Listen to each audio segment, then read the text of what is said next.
안녕하세요. 반갑습니다. 이번 시간에는 환율에 대해 말씀드리겠습니다.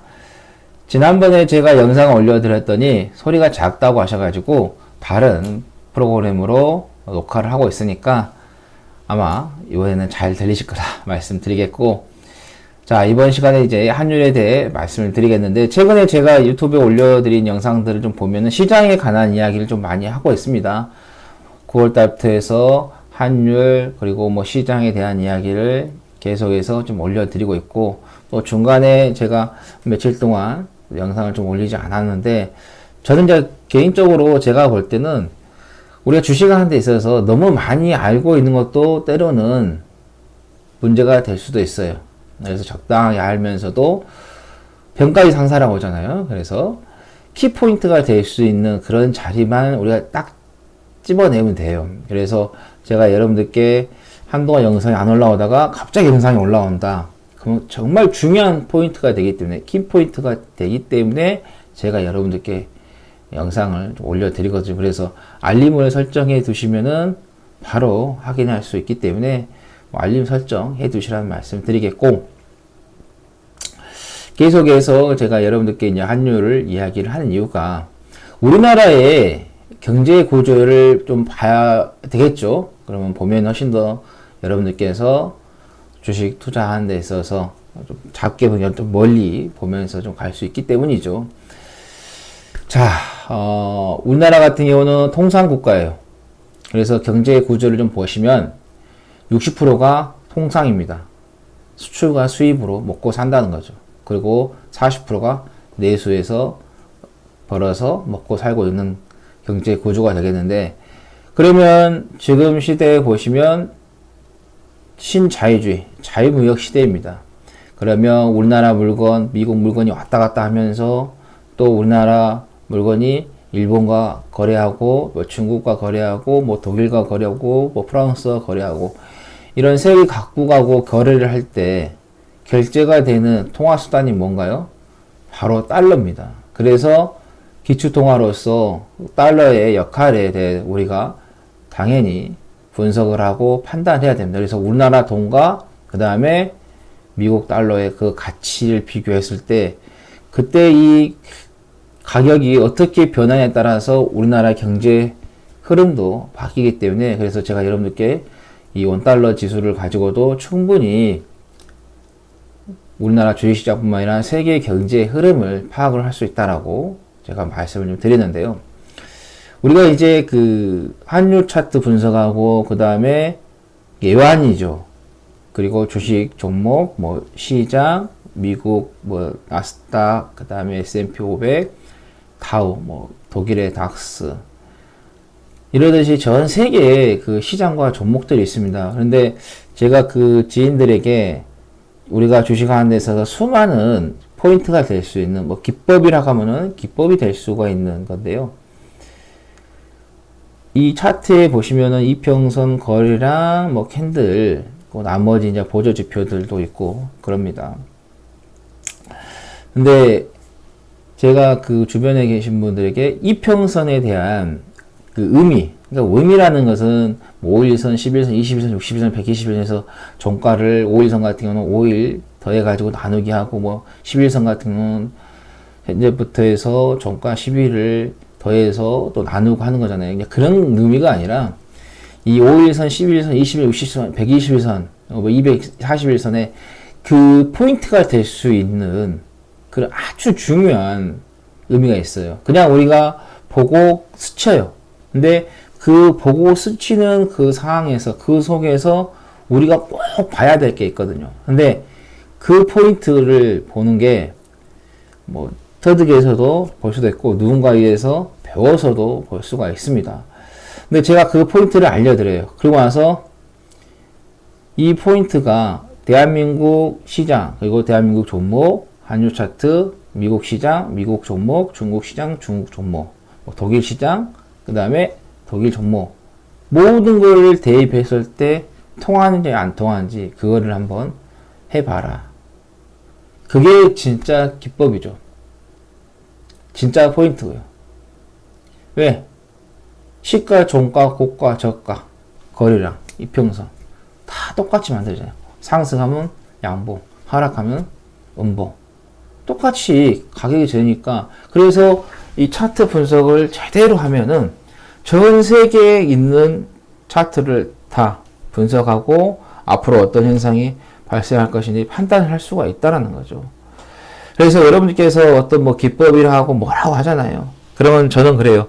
그게 그 기법이 주식시장뿐만 아니라 우리 인생 철학하고 그리고 우리가 하고 있는 사업, 뭐 자영업도 마찬가지고 우리 국가의 흐름, 그리고 주식의 흐름 모든 게 다 그 하나로서의 다 분석이 끝나야 된다거든요. 그래서 제가 왜 그렇게 말하냐. 이 주식시장에는 정치, 경제, 사회, 문화, 스포츠 모든 학문이 집약되어 있습니다. 그래서 제가 원시 종합 예술 학문이라고 합니다. 모든 학문들이 집합되어 있기 때문에. 그래서 상대 국가를 판단하는 데 있어서 가장 첫 번째로 취하는 게 바로 어때요? 종합지수가 됩니다. 우리나라가 일본 경제가 좋은지 안 좋은지 보는 게 뭐예요? 니케이 지수잖아요. 니케이 지수가 90년도에서 계속해서 빠지면 20년 동안 빠졌잖아요. 그래서 여러분이 20년이라는 거예요. 뭐 중국 경제가 좋은지 안 좋은지 우리가 보는 게 뭐예요? 중국의 상하이 지수예요. 독일의 닥스, 미국의 다우, S&P 500, 나스닥, 필라델피아 반도체 지수 이렇게 보는 거예요. 그래서 이 분석을 제대로 하면은 뭐든 돼. 근데 많은 전문가들이 애한 같은 경우는 좀 분석하기가 어렵다고 하는데 저는 어렵다고 생각하지 않습니다. 왜? 어차피 흘러가는 것은 똑같기 때문에. 그래서 제가 9월 달부터 해서 계속해서 지금 이 원달러의 추세가 하락 추세이지만 이 하락 추세가 어떤 의미를 파악하고 어떤 의미를 담고 있는지에 대해서 우리가 분석을 해야 된다고 말씀을 드렸어요. 근데 제가 볼 때는 지금 이 떨어지고 있는 이 하락 추세는 지난번에도 말씀드렸지만 이 하락이 바닥을 찍는 하락이다. 그래서 제가 여러분들께 10월 달에 바닥을 찍는 그래서 턴어라운드가 되는 상황이 나올 것이고 턴어라운드가 된다 하면은 애바닥으로 돌아설 확률이 매우 높다라고 말씀드렸고 지난주에 제가 여러분들께 계속해서 지금 바닥을 알리는 신호가 나오고 있다. 그래서 시장이 원달러 지수가 돌아서게 되면은 당연히 충격을 받을 수밖에 없다라고 말씀드렸고 뭐 지난번에 제가 여러분들께 방송하면서도 저희 가족들은 뭐 주식 뭐 이런 거에 투자를 하고 뭐 저축이라든가 이런 거 안 한다고 말씀드렸었고 지난번에 제 누님도 제 조카가 미국을 들어가기 때문에 공부하러 가기 때문에 달러가 필요하다. 그래서 제가 달러를 사라고 한다고. 근데 이제 증거예요. 저희 누님이 이번에 바꾼 이제 증거인데 자 보시면 아시겠지만 2,000불 이상 안 돼요. 한 번에 2,000불 이상 안 되기 때문에 계속해서 나눠서 가야 되는데 자 보시면은 2,000불 되죠. 14일 날 신청했고 19일 날 좀 받는다고 그렇죠? 여기 보시면 그리고 또 여기도 있죠. 보시면 18일 날 뭐 했나 봐요. 그리고 나서 보시면 자 2,000불 똑같이 제가 이제 환율이 올라갈 것 같으니까 그리고 지난번에 제가 말씀드렸잖아요. 그러면 환율이 올라갈 것 같으면은 뭐를 해야 되냐? 레버리지에 대한 부분도 우리가 생각을 해야 된다라고 제가 여러분께 말씀드렸어요. 근데 제가 볼 때는 이제 19일부터가 한 주가 시작이 되는데 아마 이번 주에는 어때요?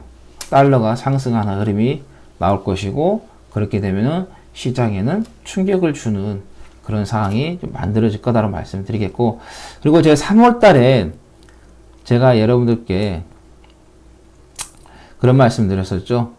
대세 하락이 시작이 된다라고 제가 여러분들께 좀 말씀드렸는데 자, 이건 주봉을 좀 볼게요. 이제 일봉을 좀 보면은 여기까지 나와주면은 좋은데 지금 나오지가 않아서 그래서 제가 여러분들께 다 보여드리지 못하고 있어요.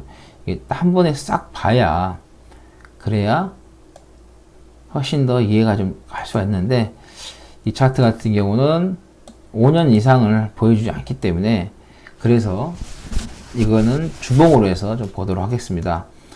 자, 지난번에 제가 여러분들께 3월 달에 영상을 좀 올려드렸던 게 바로 대세 하락이 한다. 그러니까 뭐 어떤 게 대세 하락하느냐. 원달러 지수가 대세 하락하는 거에 진입했다. 시작이 된다라고 말씀드리면서 적극적으로 매수를 하십시오라고 말씀드렸어요.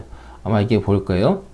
자, 여기 보시면 환율 대세 상승 후 대세 하락으로 시장은 대세 상승 고. 아마 영상 보셨을 거고, 아마 못 보신 분들은 6개월 전 영상, 또 제가 올려드린 영상들을 한번 싹 확인해 보세요. 제가 어떤 말을 했는가에 대한 여러분들께서 알 수가 있으시니까. 자, 그러면 연달러 지수의 그 추세, 제가 여러분들께 말씀드리는 게 종목이든 뭐 시장이든 뭐 환율 차트든 추세를 먼저 보셔야 된다고 말씀드립니다. 이런 추세죠. 상승과 조정, 뭐 상승, 이런 대세 상승의 추세를 좀 보셔야 되겠습니다. 자, 보면은 이게 쭉 올라갔다가 이렇게 빠졌죠. 자, 이번에도 이렇게 올라갔다가 이렇게 빠집니다.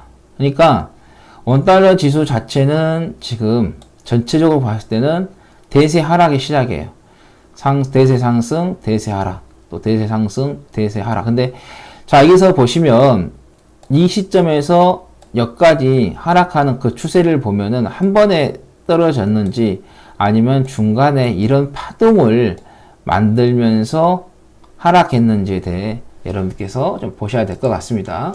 자, 보시면 자, 여기서 떨어질 때 보면은 자, 이렇게 어때요? 파동을 치면서 떨어졌죠. 이번에도 마찬가지예요. 이렇게 상승하고 나서 이렇게 대세 하락은 나옵니다. 근데 대세 하락이 나오더라도 자, 이렇게 파동을 치면서 큰 파동을 치면서 이렇게 조정이 나온다. 그래서 원달러 지수가 대세 하락하는 것은 맞다. 그 대세 하락한 그 구간에서 장기 하락이 나왔기 때문에 그 장기 하락에 대한 이 부분에 대한 반등이 나온다는 거죠. 그러면은 원달러 지수를 가지고 봤을 때 시장은 향후 뭐 2년, 3년 이렇게 봤을 때는 대세 상승을 하는 거에 맞아요. 하지만은 그 대세 상승을 한 구간에 있어서 한 번 정도 상승과 조정하는 장기 파동이 만들어진다라는 거죠. 근데 그 장기 파동이 상승하고 조정하고 조정할 때 이때 어떤 변화가 있느냐? 주도주가 바뀌게 돼요. 자, 이 원달러 지수를 가지고 똑같이 설명을 드릴게요. 어차피 차트는 다 똑같이 추세와 파동에 의해서 움직이기 때문에 여러분들께서 똑같아요. 자, 여기 보시면은 원달러 지수가 이렇게 상승을 하지 않았습니까? 그럼 여기서 상승하고 분명히 조정 나왔죠. 이렇듯이 시장이 지금 현재 향후 2년, 3년 동안 또 대세 상승을 하는데 이렇게 상승하고 조정이 나오고 또 상승하고 조정이 나오고 또 상승하고 이런 파동이 만들어지면서 간다. 근데 이게 올라갔던 종목들, 주도했던 종목들이요. 이 다음에 또 올라갈 때 이때 같이 올라가진 않아요. 바뀝니다. 이때 주도주는 여기 올라갔다가 여기서 끝나면서 완전히 어때요? 탈락이 되고요. 여기에서 올라갈 때는 새로운 주도주가 나오게 돼요. 이 주도가 이 자리에서 또 주도주가 되지 않는다. 주도 테마도 안 되고 주도 섹터도 안 돼요. 그리고 나서 또 조정이 나옵니다. 그럼 여기에서 이 올라갈 때 주도를 했던 뭐 테마라든가 그다음에 업종이라든가 종목이라 또 여기서 탈락이요. 또 새로 만들어져요. 그러니까 지금 보시면 아시겠지만은 여러분들께서 이번에 올라올 때 카카오, LG화학 그리고 뭐 셀트리온, 뭐 SK케미칼 이런 언택트 관련해 가지고 백신 관련하고 그 다음에 NC소프트 등 게임주들이 있었지 않습니까? 얘들이 다음에도 상승한다 해서 그대로 가진 않아요. 바뀌게 된다는 거죠. 그래서 이 대세 상승과 대세 하락을 보는 것도 중요하고 그 안에서의 장기 상승의 파동을 또 하락하는 파동 이런 것도 잘 분석을 하셔야 돼요. 왜냐하면 주도주가 바뀌기 때문에 그래서 보는 거예요. 그래서 지금 주도했다고 해서 그 다음 시장이 간다 해서 또 주도주가 되고 그 다음에 또 조정을 주고 나서 시장이 간다 해서 또 주도주가 되는 것은 아니다라는 거. 계속해서 주도주는 상승과 시장이 상승과 조정 상승과 조정에 장기 상승할 때마다 계속해서 바뀌기 때문에 그래서 제가 여러분들께 방송에 출연해서도 말씀드렸고 또 유튜브에도 카카오, 뭐 LG화학, 그리고 셀트리온, 하나, 솔루션, 그리고 현대차 이런 시장을 주도를 했던 종목들을 여러분께 매수하시면 안 된다라는 것을 누누이 말씀드렸던 게 이거예요. 바뀌어버린다는 거죠. 그나마 그 중에서 조금 나은 것은 현대차는 다음에 다시 한번 돌아가든지 아니면 그 다음에 갈 수 있는 그런 모멘텀은 있습니다. 그래서 현대차 같은 경우는 시장이 빠지면서 같이 동반 하락이 나왔을 때는 그때는 조금 집중을 해서 보시는 게 좋겠다라는 말씀을 드립니다. 그리고 뭐 지금 뭐 다시 확산이 되고 있습니다. 특히 뭐 유럽 같은 거 이탈리아, 뭐 독일, 뭐 스위스 다시 확산이 되고 있는데 왜 그런 나라는 우리 동양인들처럼 특히 한국 사람들처럼 좀 국민들이 솔선수범해서 마스크도 잘 착용하고 사람 모인데도 가지 않고 해서 빨리 이걸 마무리를 지어야 되는데 그러지 못하는 게 좀 안타깝다라는 생각이 좀 듭니다. 그래서 다시 한번 좀 일어날 수밖에 없는 그 부분도 우리가 생각하시면 될 것 같고 그리고 또 미중 간의 갈등 이것도 여러분들께서 생각하시면서 가야 할 것 같아요. 만약에 지금 미중 간에 갈등이 해가지고 지난주 금요일에 관련된 종목들이 급등을 했습니다. 그러면 당연히 원달러 지수는 올라갈 수밖에 없죠. 왜? 미중 간의 갈등으로 해서 시장에 불안 요소가 쌓였기 때문에 리스크가 발생했기 때문에 그럼 리스크가 발생하면은 어떤 사람들은 안전한 쪽으로 가죠. 바로 금이라든가 달러 쪽으로 해서 안전 자산으로 갈 수밖에 없다는 거죠. 그러면은 원달러 지수가 상승하게 되면은 그만큼 시장에는 충격이 더 크다는 거죠. 그리고 제가 여러분들께 말씀드렸잖아요. 지난주에 더해서 뭐 현금 확보도 말씀드렸고 시장이 어떻게 될 것이고 지금보다는 다음 주가 더 위험하다라고 말씀을 드렸기 때문에 그래서 이 원달러 지수를 가지고도 충분히 여러분들께서 다양하게 생각할 수도 있고 또 다양하게 판단할 수 있다라는 거 말씀드립니다. 자, 방송을 좀 보시고 도움이 되셨다 하신 분들은 아래 하단에 있으니까 보시고 해주시면 되겠다라는 말씀 드립니다. 다음 방송에서 다른 주제로 여러분들께 찾아뵙도록 하겠습니다. 감사합니다.